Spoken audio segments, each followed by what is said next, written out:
Hey folks, Brendan here from Bluelight. Now, if you're watching this, you could well be a PC, a constable in Police Scotland who's preparing for your Sergeant's Promotion Board.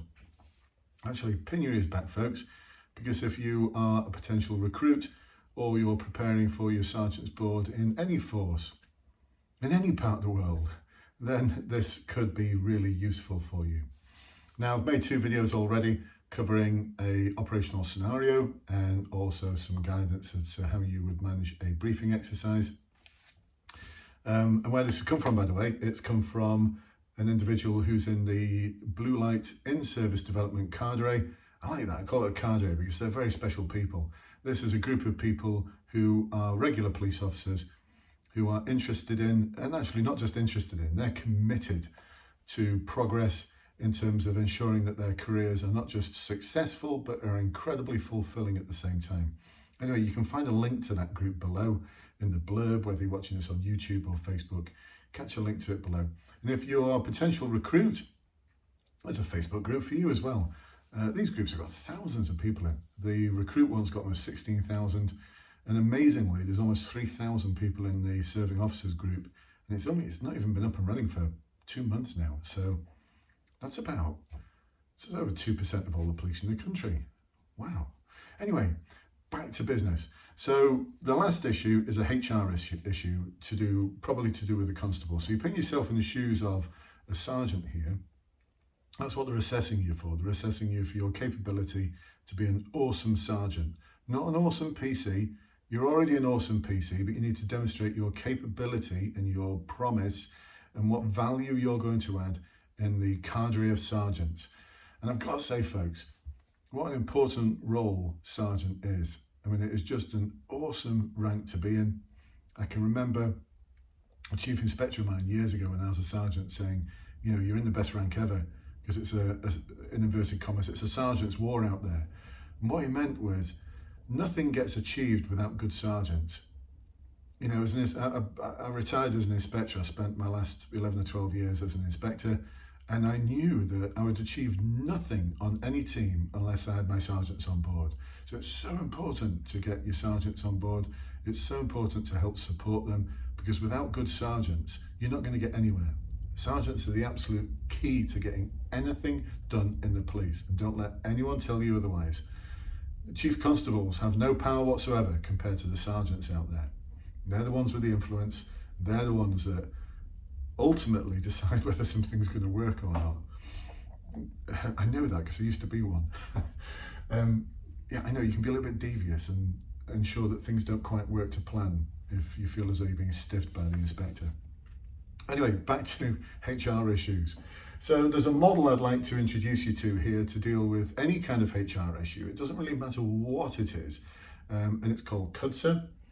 Some of you might have heard of it before. It's a non-contact conflict management model that actually came out of public order policing years ago. I think I came across it first in 1996. Yeah, it's about 96 I came across it when I went on my trainer's course, police trainer's course in Harrogate. And what an adventure that was, by the way. The Harrogate Country Club in Panalash. Oh my goodness, what a place that was. It's all wreck and ruin now. It's a building that's falling apart. How the mighty College of Policing, or National Police Training as it was back then, has fallen. But anyway, got introduced to lots of different communication methods, which when put into practice worked really well.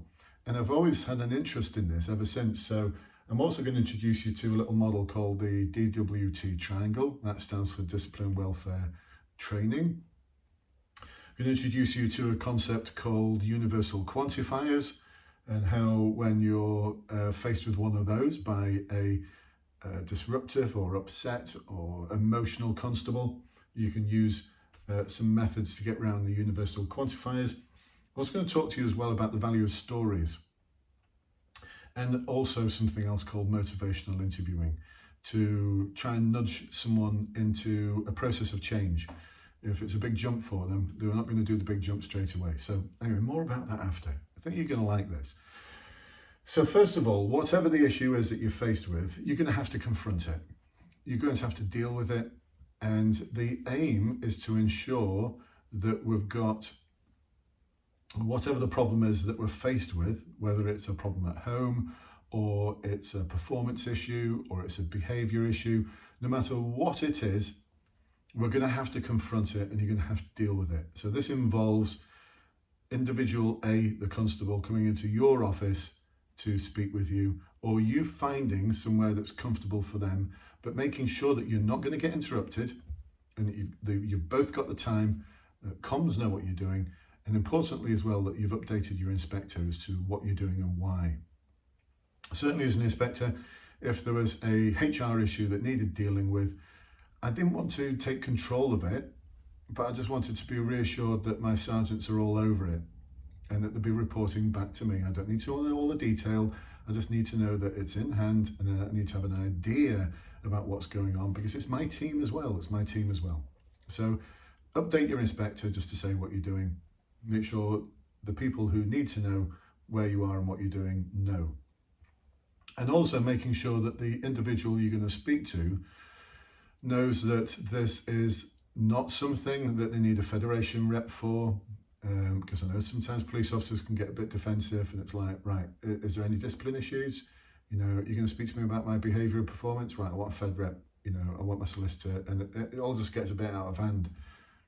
No, I just need to have a chat with you about your performance, your behaviour, and a way of doing that might be that, you know, what I've seen recently is your behaviour, and then describe the behaviour, describe the performance.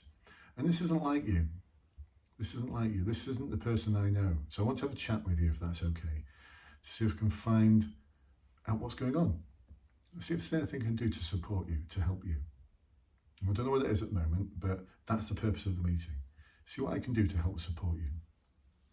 So we're coming from a position of welfare all the time. Now, I know you might be thinking, yeah, but what if, you know, there's some discipline issues and misconduct issues? Well, look, if there are misconduct issues, you might have to deal with them. But at this moment in time, we are taking, you know, we're taking an approach which is about welfare and support. One thing we need to do as a leader is make sure that our staff feel supported and enabled, make sure they feel as though they are comfortable in the team, comfortable in their own shoes, because it might be an issue to do with diversity or a sense of belonging or a sense of well-being. I mean, I don't know, it doesn't matter what the issue is. This is the model we're going to follow. Anyway, hopefully you're still with me. So we're going to confront the issue and tell them what we've seen and describe to them. You know, be upfront. Don't be one of these supervisors that goes, well, you know what all of this is about then, don't you? And the other person sat there going, I don't know. The other week, in the parade room, and they're still going, I don't know. Don't know what you're talking about, Sarge. Well, that's the issue, isn't it? That's exactly the issue. That's just typical, isn't it? You come across people like that? I have, not many, but one or two. So we're going to confront it and be really upfront about what it is that we want to speak about. So there's no hidden agenda here. We're coming from a position of openness. And if they sense for one moment there's a hidden agenda, walls will get built in front of you, a shield will be there, you're not going to get anywhere whatsoever. So as open as you possibly can in order to build up some trust. Now we need to understand their world. And so we're going to borrow some tricks from the peace package. So we're just going to ask them a nice big open question. So I'm just wondering if you could share with me, and I hope you feel comfortable enough to share whatever it is with me. What's happening? Nice big open question, and then listen. And forgot to mention, seek permission to make notes in your daybook. And the reason why you're doing that is that so you can make sure that you've captured everything that's important for that person. And so you're just asking a nice big open question, what's happened? But you notice some softness I put in front of it, don't you? I'm just wondering. That comes from the world of neuro-linguistic programming, a nice little softener. I could also say, I'm just interested. Actually, I'm really interested to know. I'm really interested to find out more about, or I'm just wondering. People love it when you're wondering about something or you're interested in something. So it's a nice little softener. And then you notice I also said, so if you feel comfortable, and you can put an intonation on feel comfortable. Because what you're doing there is you're actually giving them an embedded instruction. Feel comfortable with me. Feel comfortable with me. And that's another little trick from the world of neuro-linguistic programming. And if you're doing it ethically and authentically, it works. It really works. But it's got to be authentic and it's got to be ethical. If it's not, they will work it out. They'll work it out. And again, the wall comes down, the shields go up. So we allow the free recall. And then we're going to ask further open questions. When did it occur? Where did it occur? Who's involved? What happened next? What did they say? What did you say back? How did you feel? What do you feel the cause of all of this is? And we can use different types of, we don't have to always talk about feel. If there's a lot of emotions going on, a lot of our questions should be, how do you feel about that? And how did that make you feel? These are cathartic questions designed to help someone's feelings escape from within them, because we can't come to any rational solutions until we've got rid of all of this catharsis. So you might want to also have some tissues on hand, because there's many a welfare performance behaviour type meeting I've had in the past that's resulted in tears, and expect that, and because it can be upsetting talking about something that's really impacted on you at a very deep emotional level. So we are coming from a position now of wanting to authentically help this person, and taking something from the world of person-centered counselling. We're going to have this unconditional positive regard for them, and this approach where we know that they have these solutions in mind. The best solutions will come from them. So we're not going to jump into solutions just yet. We're going to ask lots and lots of questions. And then as those feelings start coming out, we can then start asking questions like, so what do you believe the causes of this is? Or what do you think the cause of this might be? You see the difference? If you ask for questions about how people feel, you'll get feelings. If you ask questions about their beliefs, you'll get beliefs. If you ask what they think, you'll get their thoughts. But someone who's really emotionally wound up, you can't ask them any questions about their thoughts. So what do you think might be the cause of this? It's just not going to work for them, because they're all emotional at this moment in time, and you're asking them about stuff of the head, and they've got stuff of the heart going on. So it's not going to work until we've got that catharsis out. And that's just in my experience. But also I think there's a lot of research around that as well, if you look at sort of counselling theory and such like. So we've asked all of our questions, and now we've got a good idea about what is going on. Again, taking a leaf out of the world of person-centered counselling, we are not judging here at all. We are not there to judge at all, not one bit. I remember one of my sergeants coming in once in tears,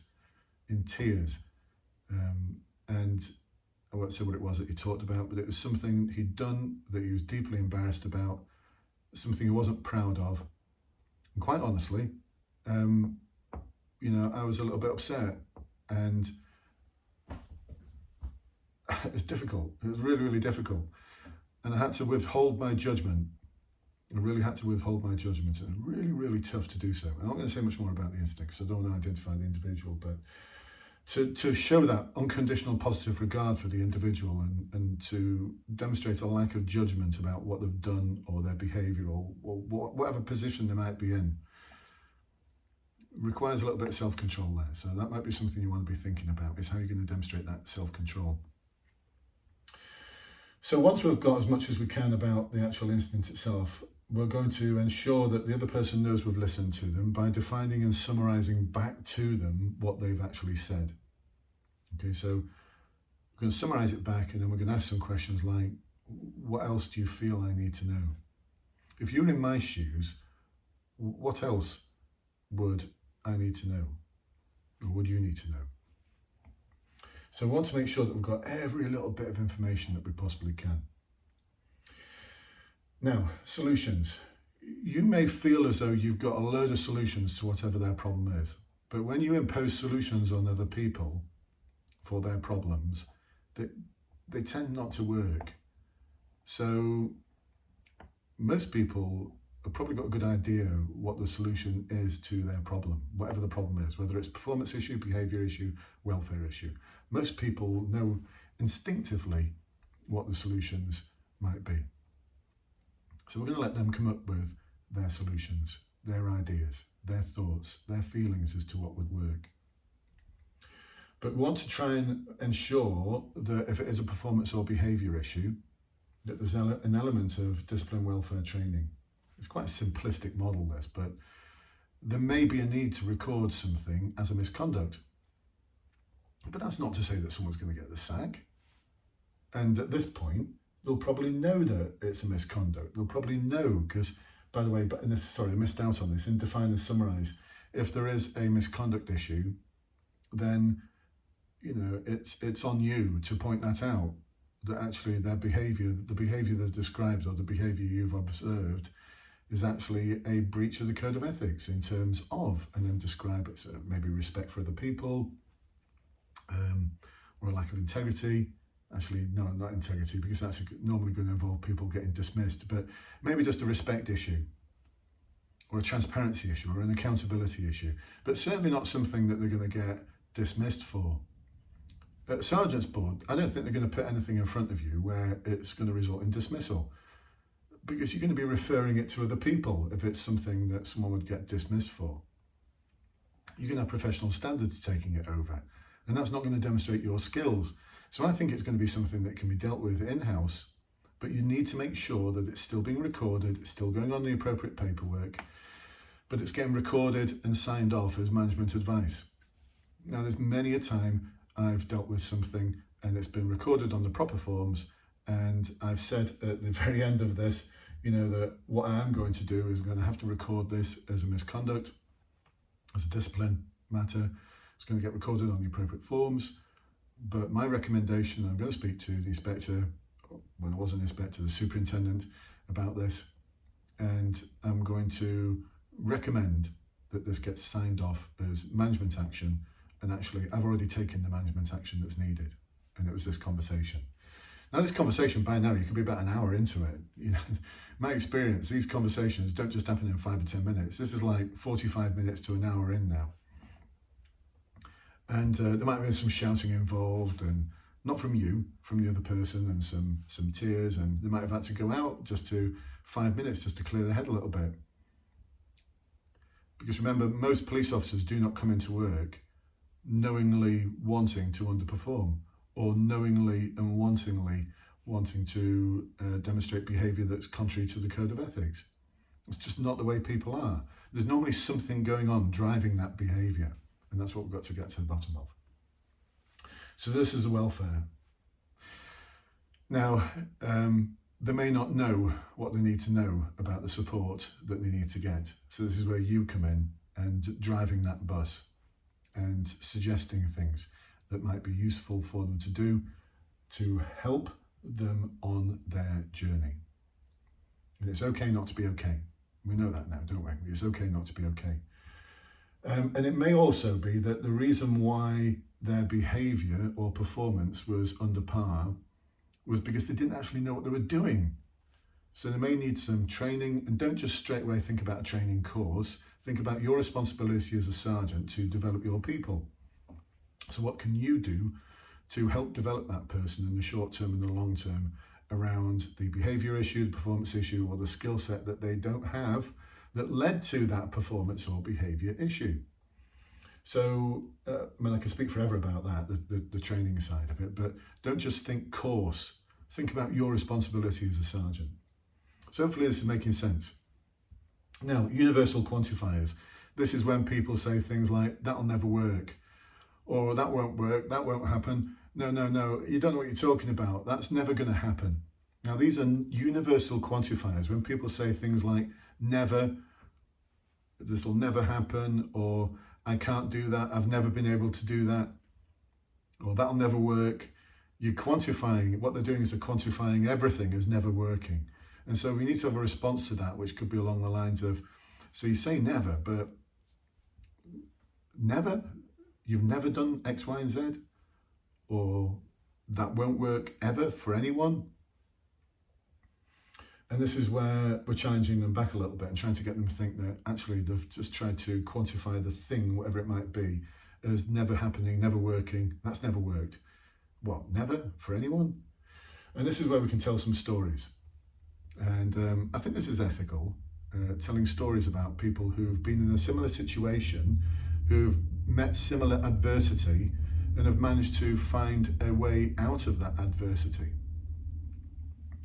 Now, I've got to say, I've probably made up a few stories along the way, but authentically and ethically.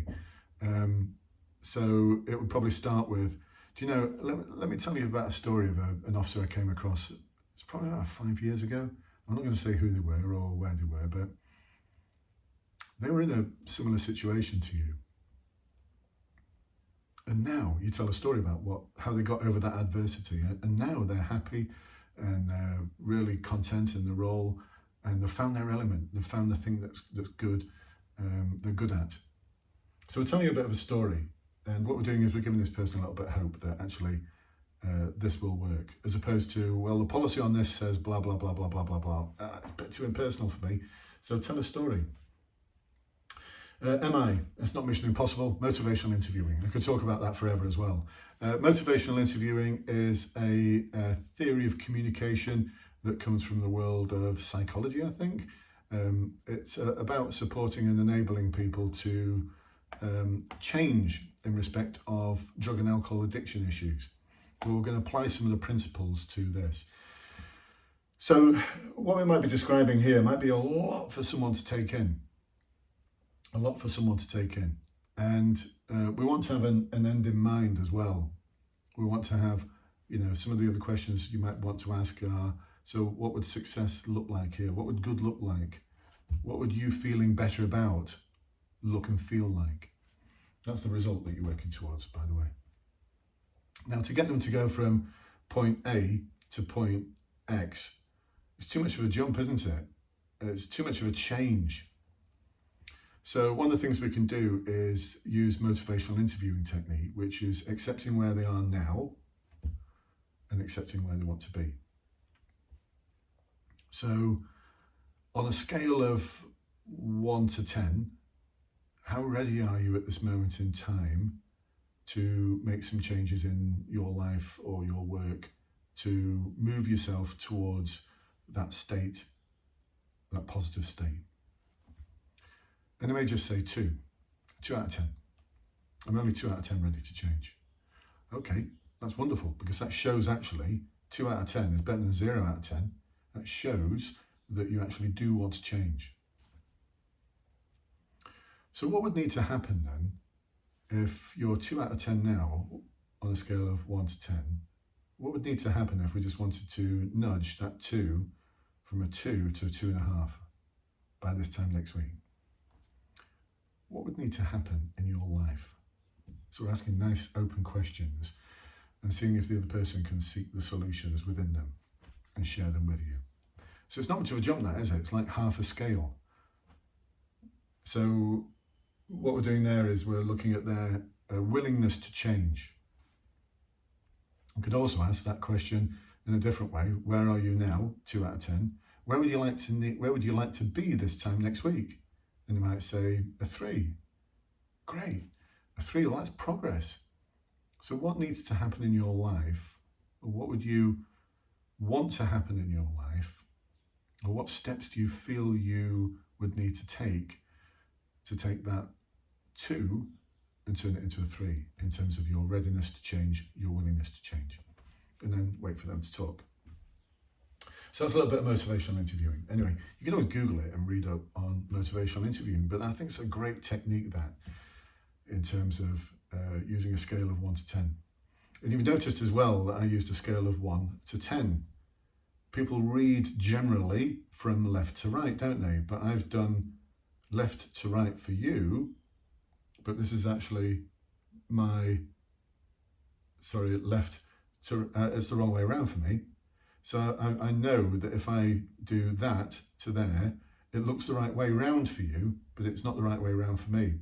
But if I went from a scale of 1 to 10, Now that's the right way for me because it's going from left to right, but it's the wrong way for you, isn't it? So you're having to mirror things around. Does that make sense?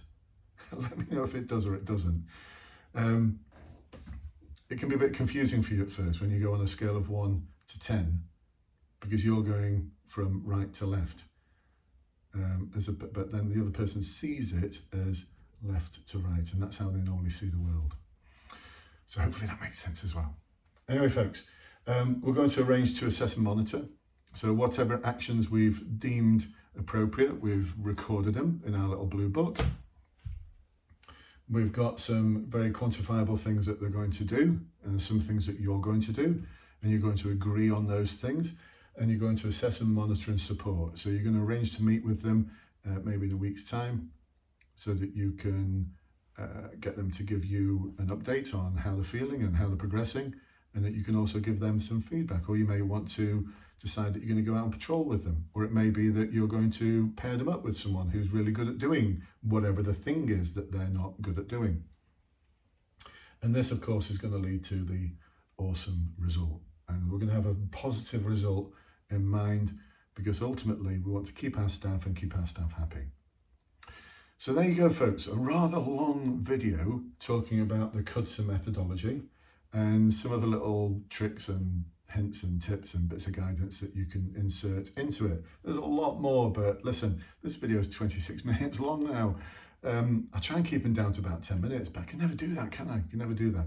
So hopefully useful for you. If you've got this far, it means that you probably are in the police promotion process, and hopefully very, very interesting for you. And if you're not in the groups I talked about before, links below. And if you're watching this on YouTube or Facebook, like it or subscribe or something, some stuff. And I know I've explained it before, but it's got to stay apparently. My little boy's told me it's got to stay. That's Elon Musk's rocket. That's a police helicopter, and those are Tesla's taking the astronauts to the rocket, in case you were wondering. I shall speak to you very soon. Bye-bye for now.